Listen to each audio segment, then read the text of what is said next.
Los Pasos de López, capítulo 24. Durante 2 meses Cuartana fue nuestra sombra. A veces se adelantaba, otras iba detrás, pero nunca se despegaba. Quisimos ir a Huetámaro, ahí estaba Cuartana. Volvimos a rodear la ciudad e hicimos camino a Cañada. La encontramos defendida y Cuartana iba pisándonos los talones. Regresar a Cuébano ni pensarlo. Atravesamos el plan de abajo con Cuartana por detrás. Íbamos de un lado a otro buscando un refugio en vano. Tomamos varias ciudades, nos recibían a balazos. Y a los 2 o 3 días teníamos que desalojar porque llegaba Cuartana. Entramos en la región de Mezcala. Cuartana nos siguió. Íbamos de un lado a otro perdiendo gente. El ejército libertador se estaba desbaratando. Mandábamos una partida a hacer un reconocimiento, no la volvíamos a ver. Dejábamos un destacamento a cubrirnos la retaguardia, nunca nos alcanzaba. Al próximo que deserte, propuso Ontananza a los jefes, lo seguimos, lo alcanzamos y lo pasamos por las armas para poner el ejemplo. Aldaco y yo estuvimos de acuerdo. Periñón se opuso. ¿Cómo vamos a fusilar a alguien porque deserta? Hacen bien. Es lo que haríamos nosotros si no estuviéramos metidos en esto hasta el cogote. Cada hombre que se nos va es un cargo de conciencia que se me quita. Las avanzadas de Cuartana nos hostilizaban constantemente. Nos atacaban, les respondíamos, se retiraban, no los seguíamos, volvían a atacarnos, etc. Lo que no entiendo, dijo Aldaco una noche, es ¿por qué no nos ataca en forma y nos hace pedazos de una vez? Estuvimos discutiendo y llegamos a la conclusión de que estaba esperando que perdiéramos más gente y llegáramos a un lugar propicio para sacrificarnos, cosa que no iba a tardar en ocurrir. No hay que esperar, dijo Periñón.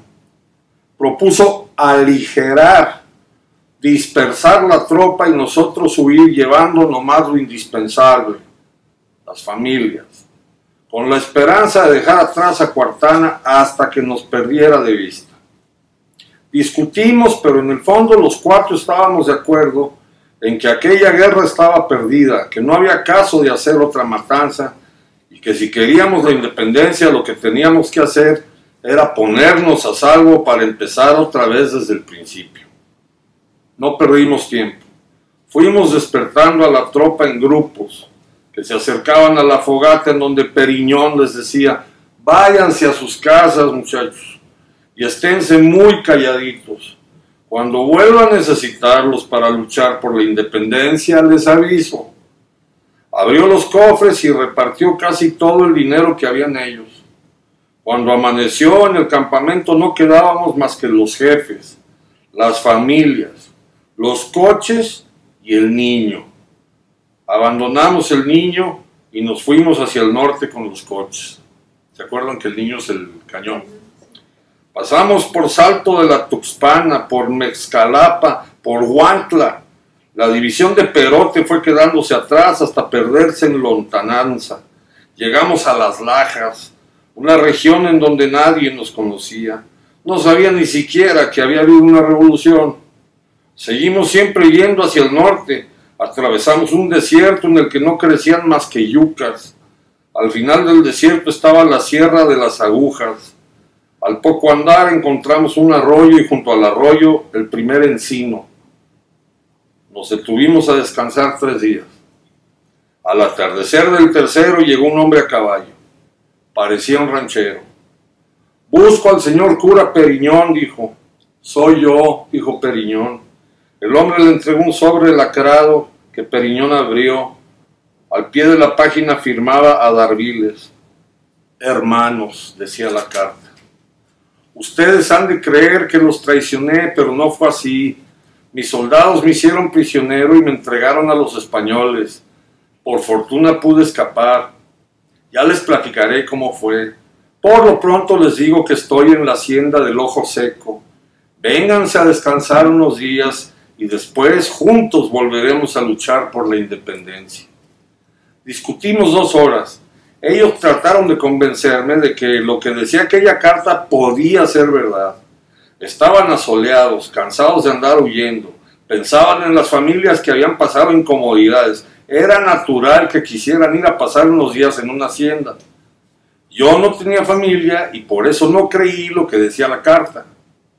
Adarviles nos traicionó una vez y volverá a traicionarnos, dije.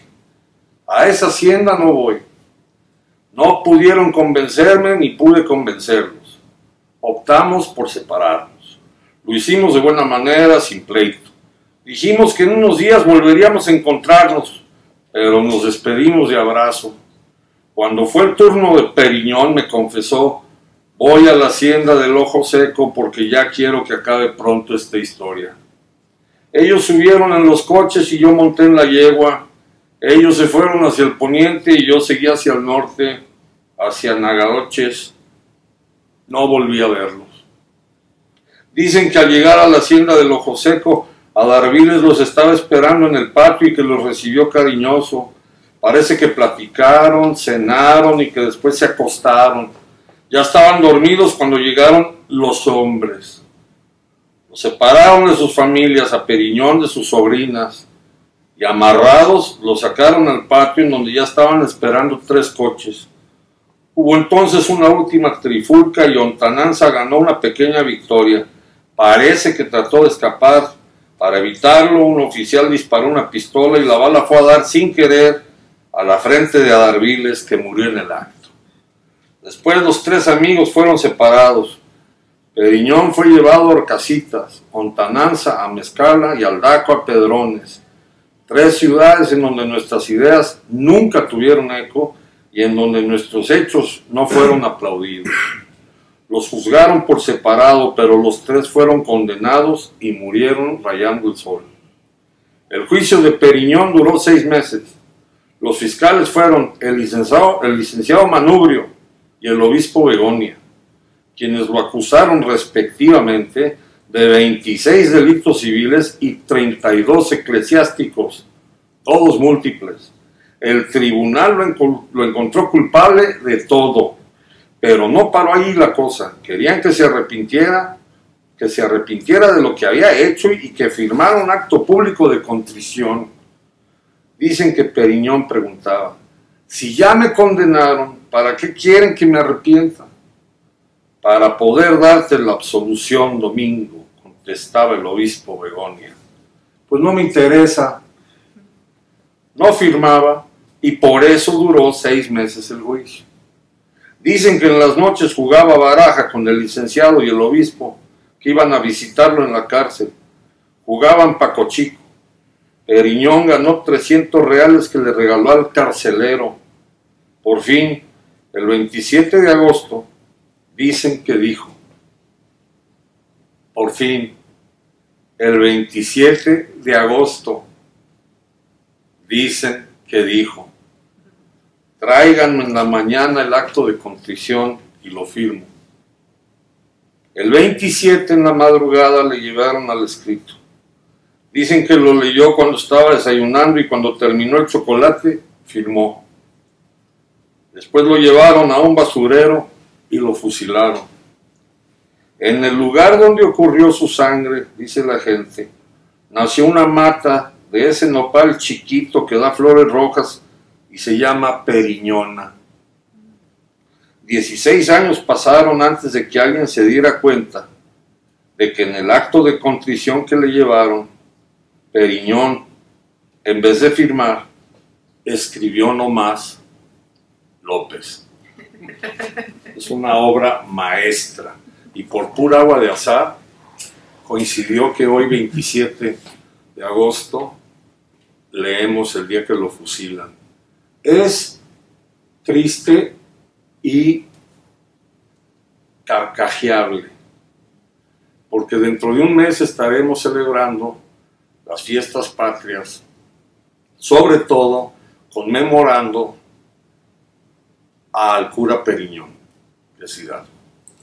Pero en estricto sentido, un problema que hay con los niños en las actividades cívicas es cuando se les explica que en realidad, bueno, en primer lugar el grito, la ceremonia de recrearlo, fue una idea de Maximiliano de Habsburgo. En realidad no había un ánimo popular por conmemorar el grito, porque entre el grito de López, o de Hidalgo, perdón, y su fusilamiento en Acatita de Baján, no pasa un año. Y en realidad la consumación de la independencia sería la firma de los tratados de Córdoba, que fue ayer, es decir, el 26 de agosto, y en todo caso la entrada del ejército trigarante al frente,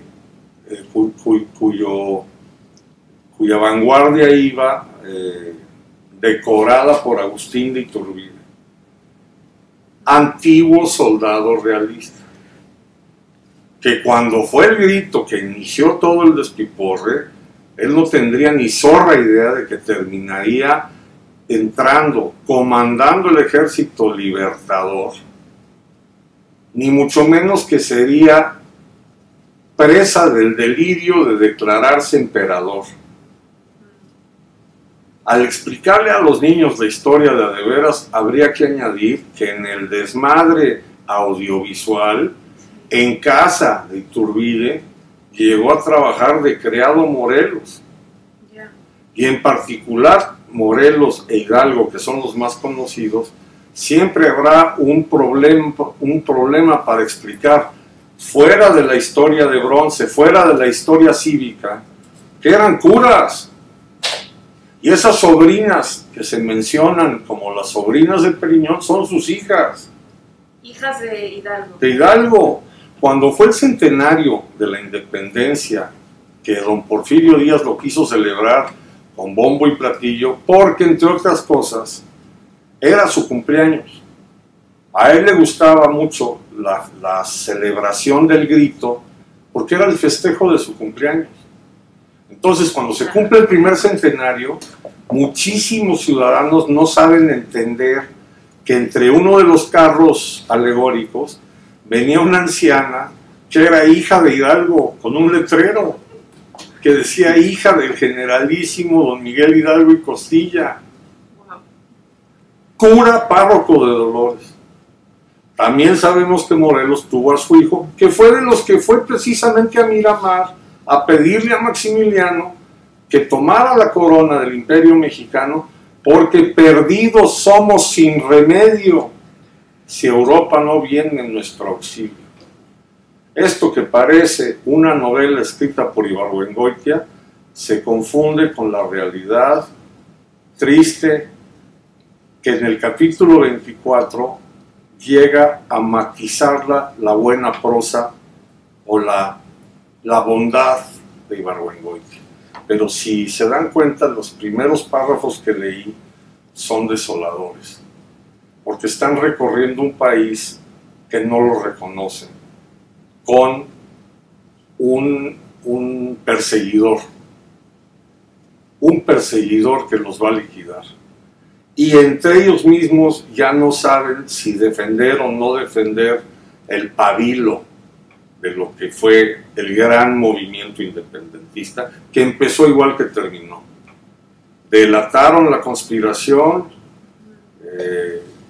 un jinete se jugó la vida para ir a avisar a Dolores, pasando por San Miguel, que ya el gato ya no estaba encerrado.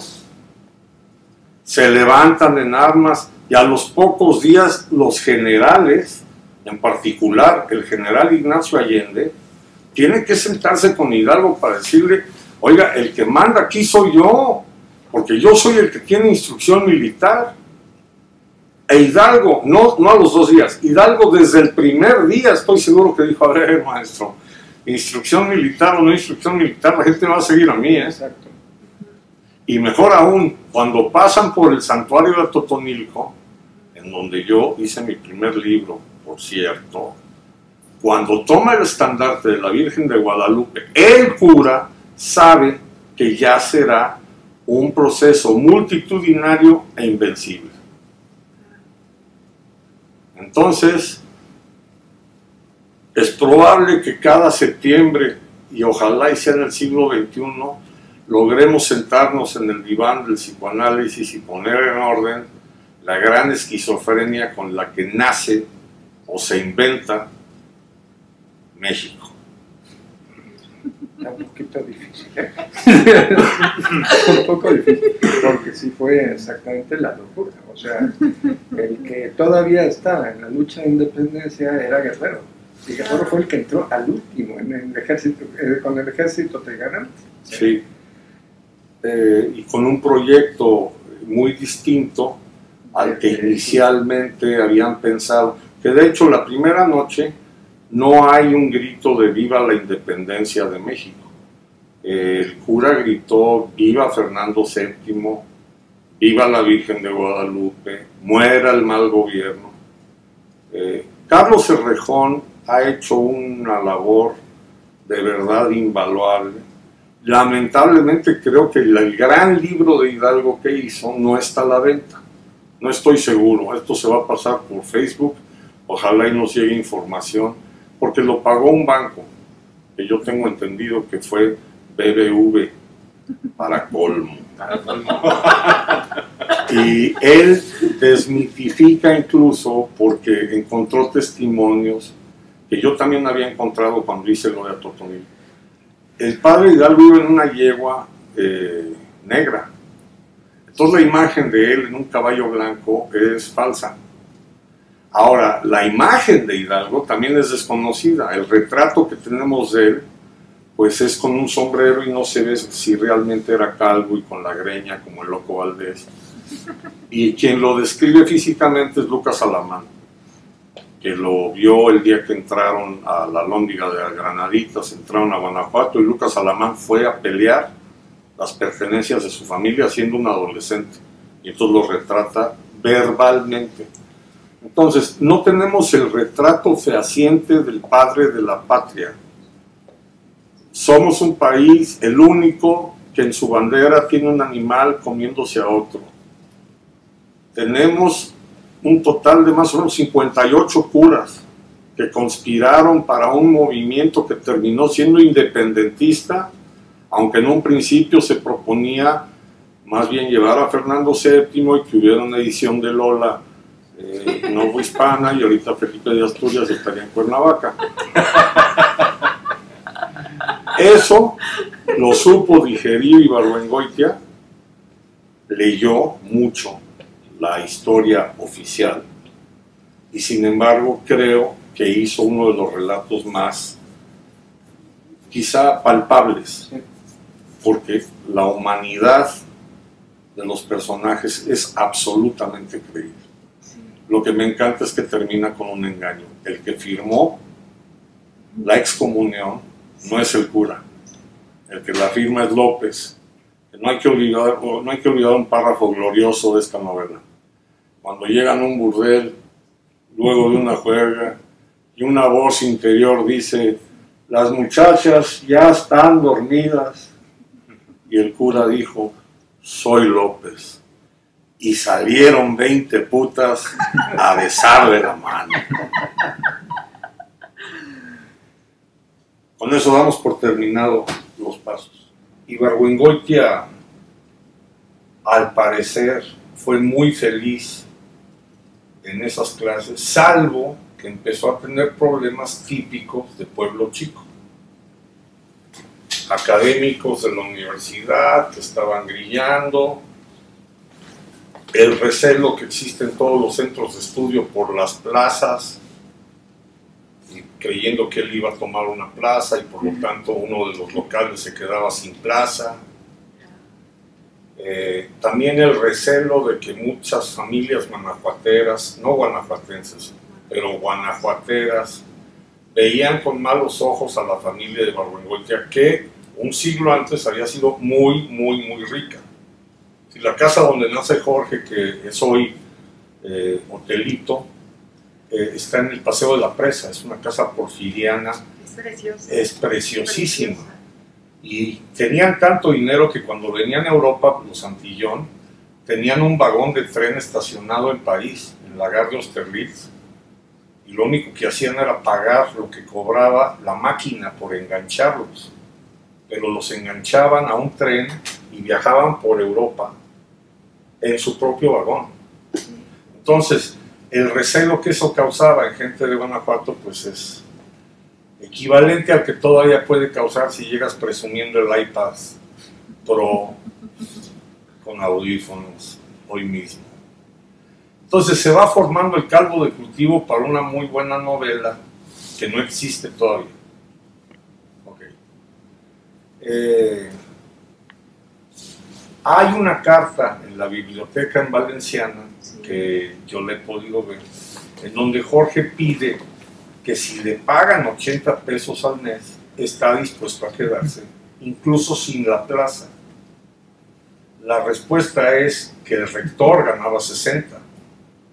Entonces, de haber tenido dinero, Ibargüengoitia se hubiera convertido no más que en profesor de literatura en Guanajuato y probablemente no habría escrito las novelas que escribió, ni los artículos que cuajó, ni la grandeza que alcanzó, ni tampoco el destino que lo esperó. Pero me gusta suponer que de todas las frustraciones y corajes que hizo, empezó a cambiar en una libreta a ponerle nombres a los conocidos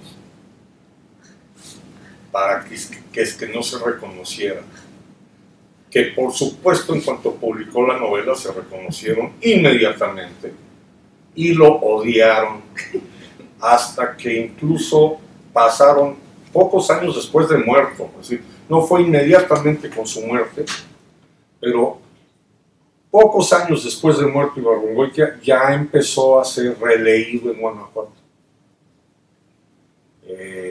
Mi generación es la generación liberadora, porque todavía la generación anterior se quejaban mucho de que él había ido, chismeado y echado de cabeza a muchos próceres académicos de Guanajuato. Algo que también se le achaca todavía hasta la fecha, porque ese no ha resucitado en Guanajuato, a Carlos Fuentes. Claro. Con la novela de las buenas conciencias, todavía hay muchas familias que dicen, vino, se hospedó en una casa, se enteró de todos los pinches chismes y luego nos pintó y nos pintó feos, ¿no? Y una de las cosas que ha tenido el siglo XXI para con Ibargüengoitia, bueno, en primer lugar es que ya existe un premio con su nombre. Es irreal que no existiera. Es decir, murió hace 35 años, ya era como para hacerlo. Pero en segundo lugar, que es que ya no nos importa si nos pintó feos. Nosotros aceptamos que tenemos tíos tuertos, primos con labio paladar hendido, mujeres gordas y bigotonas. Y que de todo ese cóctel, aunque seguimos siendo los mismos que retrató Hermenegildo Bustos en el siglo XIX, o los mismos que aparecen en estas ruinas que ves, somos también diferentes. Y somos ahora una generación en espera de las otras ruinas que aún no vemos.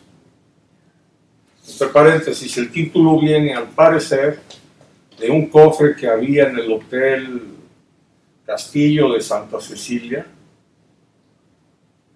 No, sí, Castillo de Santa Cecilia, que era un cofre bastante, un cofre con un letrero que decía, estas ruinas que aquí ves, así como las ves de pinche, pertenecieron a la Malinche, una nalga de Cortés. Y abrías el cofre y estaba vacío. Vamos a empezar a leer y tenemos un mes para terminar de leer esta y ya por las fiestas patrias veremos con qué seguimos. Estas ruinas que ves, quiero leer el epígrafe por si acaso ustedes leyeron la primera edición. Quien haya leído la primera edición de este libro notará que en esta segunda edición hay un cambio notable en el último capítulo. Se llama Los Adioses. Considero que el final de esta versión es más fiel a la psicología de los personajes y a la realidad. Jorge Ibargüengoitia. es importante leer esto porque hay muy pocos escritores en la historia de la literatura que han sido capaces de corregir sus novelas una vez ya publicadas.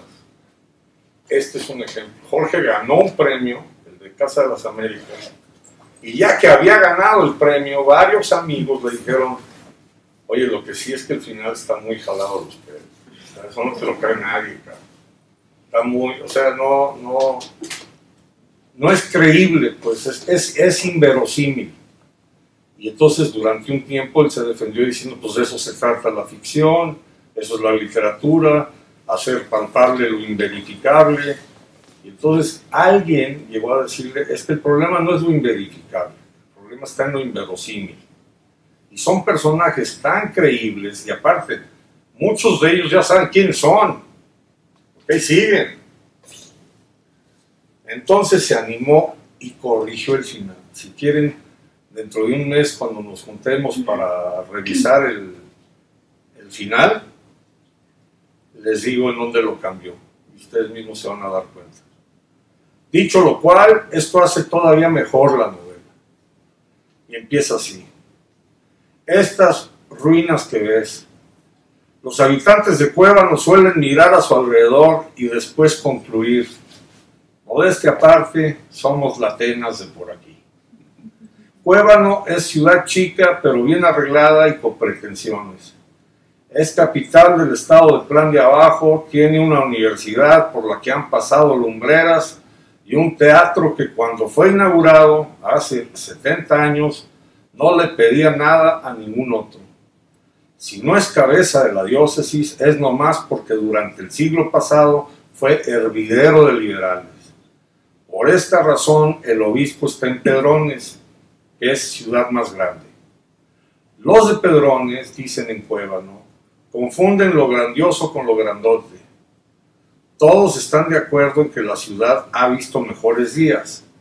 Para ilustrar su decadencia suelen referirse al Oro, un pueblo fantasma que está ahí cerca, que a fines del siglo XVII tenía más habitantes que los que ahora tiene Cuébano, la cual, afirman, fue una de las ciudades más importantes de la Nueva España. Esto que ve usted aquí, le dicen al visitante, no es más que rastrojo de lo que fue. A lo que el recién llegado debe responder: pero ¿cómo rastrojo si esta ciudad es una joya? Si no dice algo por el estilo, corre el riesgo de ofender al anfitrión, porque la añoranza de bienes pasados que parecen tener los habitantes de Cuébano es falsa. En el fondo, están satisfechos con la ciudad tal como está. Creen que no hay cielo más azul que el que se alcanza a ver recortado entre los cerros, ni aire más puro que el que sopla a veces con fuerza de vendaval, ni casas más elegantes que las que están cayéndose en el paseo de los Tepozanes. Son grandes innovadores, siempre lo han sido. A esto se debe en parte que la ciudad no tenga más forma que la que le dieron los cerros, ni domina en ella otro estilo que el llamado cuevanense, que es fácil de reconocer, pero imposible de definir. Cada vez que una generación se junta con algo de dinero, tumba lo que hicieron las anteriores y levanta en lugar de lo derruido algo que, siendo nuevo, tiene aspecto de antigüedad traído de otra parte. Pero el capricho de los habitantes no ha sido el factor determinante de la arquitectura y el aspecto físico de Cuébano. En este sentido es más importante la configuración del terreno, porque Cuébano fue fundada en cañada, en la confluencia de dos arroyos que al juntarse dan origen al famoso río de Cuébano, que durante siglos ha regado parte del Plan de Abajo con agua envenenada.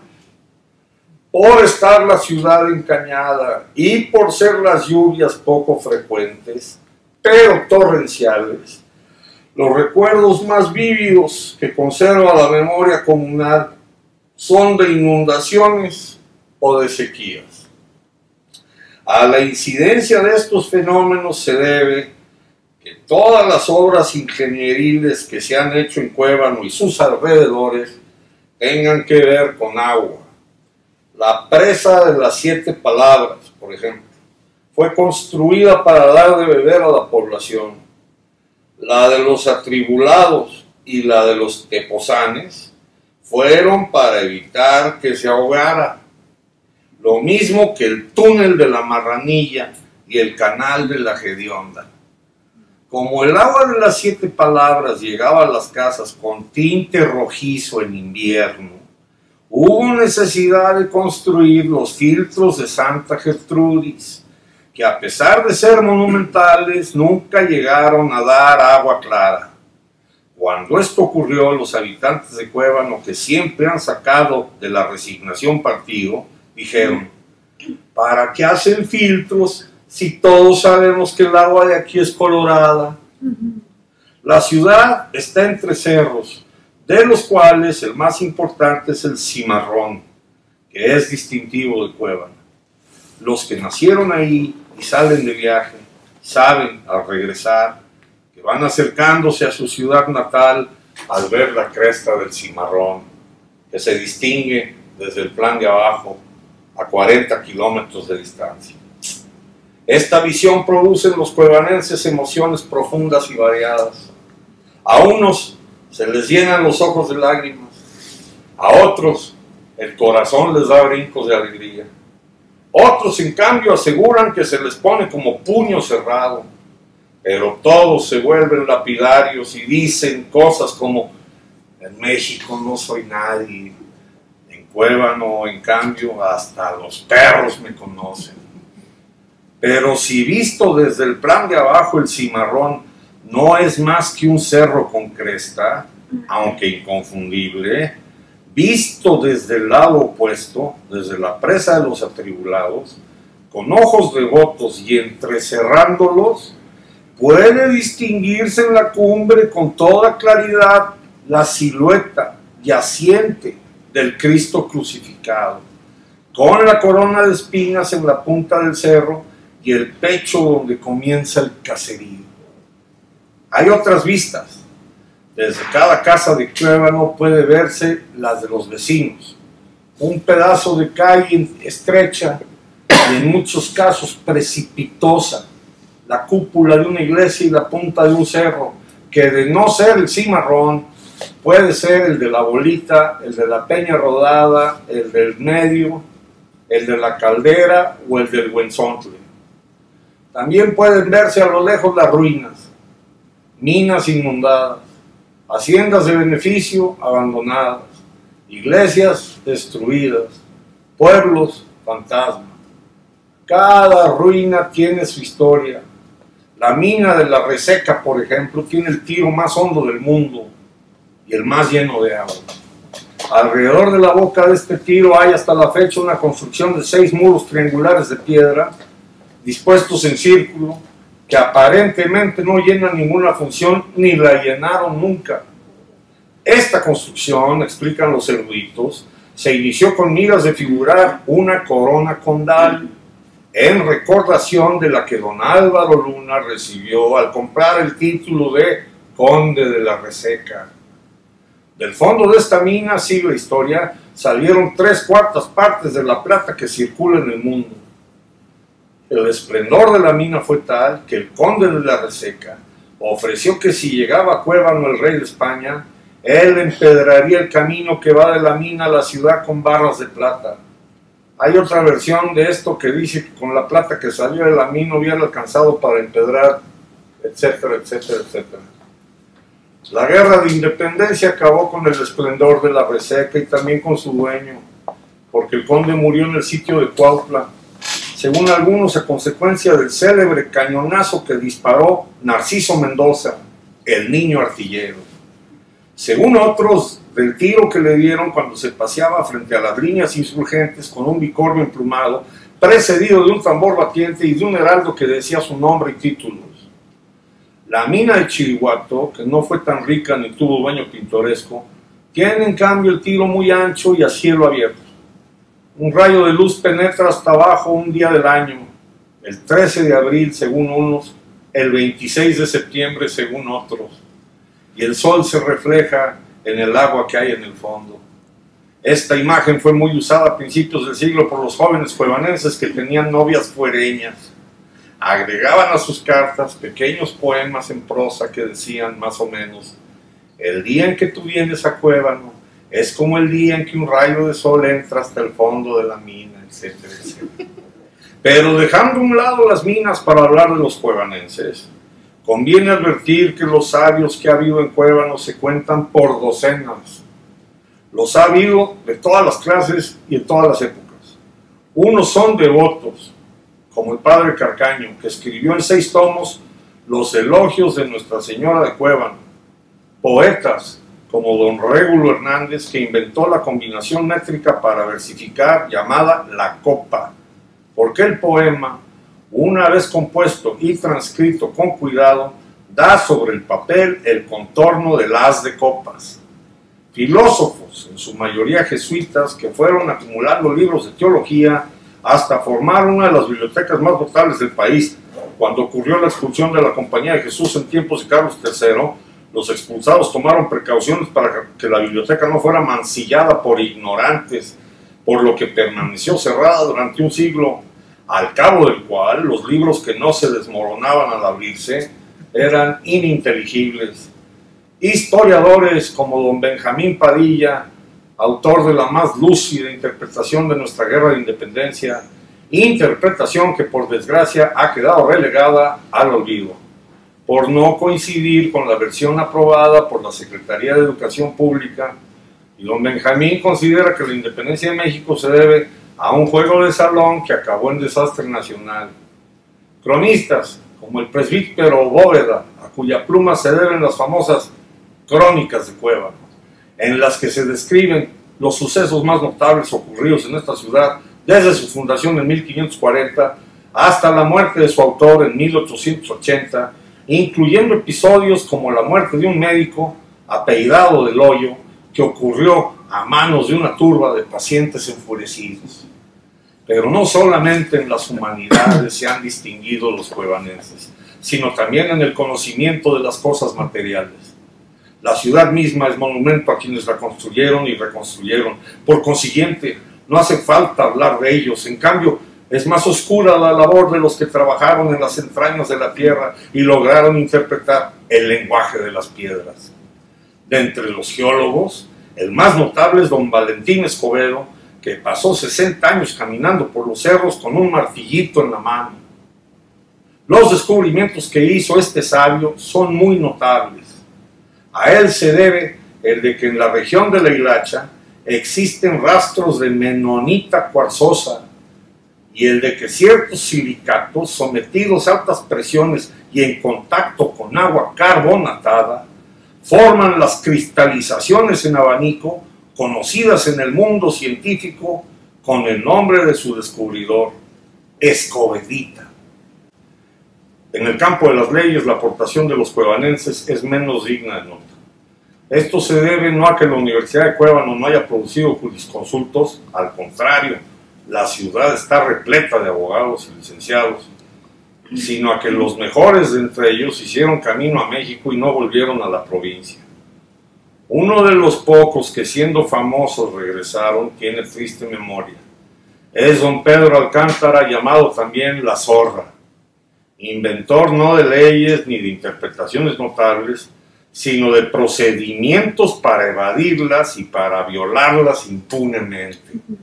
A él se debe la invención de los casos conocidos legalmente como sustitución de responsabilidades, juicio de homónimo y anulación por confirmación, que entre chicaneros se llaman golpe al de junto, ¿cómo te llamas? Y 3 en 1.